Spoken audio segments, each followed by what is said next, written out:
Hĩndĩ ya ũkũngũĩri wa mĩaka 20 ya wĩtĩkia parish-inĩ ya Kikuyu nĩkuo mũthikabu mũteithĩrĩria wa diocese ya Nairobi Obed Mũriũngi Karobia akomithĩtie ũhũthĩri wa mĩhũni ĩrĩa ĩrahũthĩrwo kũguoyohia Kenya nĩ thirikari. Goons ni kama terrorist kwa sababu kama wanaweza kuingia wanasambaratisha watu, wanawaweka uoga na hofu. What is terrorism? Terrorism are those people who cause terror. Kwa hivyo siongei na viongozi, naongea na ninyi ambao mmeketi hapa. Do not allow yourselves to be used.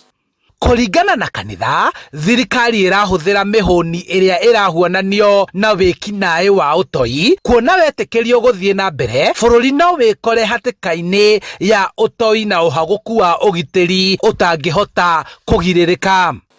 Kwa sababu wakati ambapo unapewa yako kidogo, unakuja kufanya mtu aumie, kumwaga damu, wengine kuuawa, kuharibu mali ya watu, huo ni Ukristo kweli? Besides not being Christianity, hata si ubinadamu. Let us have some decency.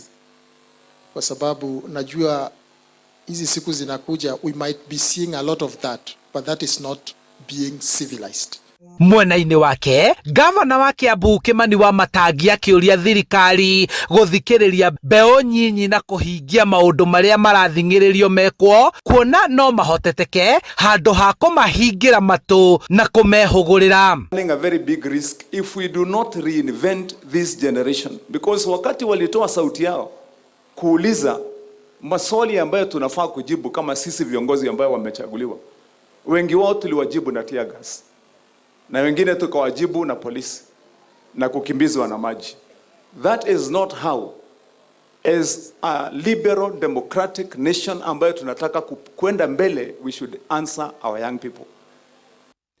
Kanitha ũyũ ũkũrĩte na gĩkĩro kĩnene kĩwĩtĩkia na kũhota kũgarũra ũthiũ wa Kikuyu, kuona atongoria nĩ mahotete kũhũthĩra etĩkia gũkinyanĩria tabarĩra cia ũthii wa na mbere matũũra-inĩ.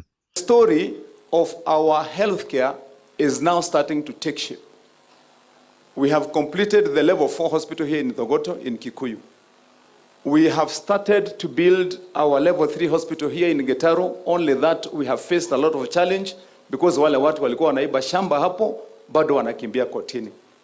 Handũ-inĩ ha Inooro TV kuma Kikuyu kaunti-inĩ ya Kiambu, njĩtagwo Charles Gĩkunga wa Kariũki.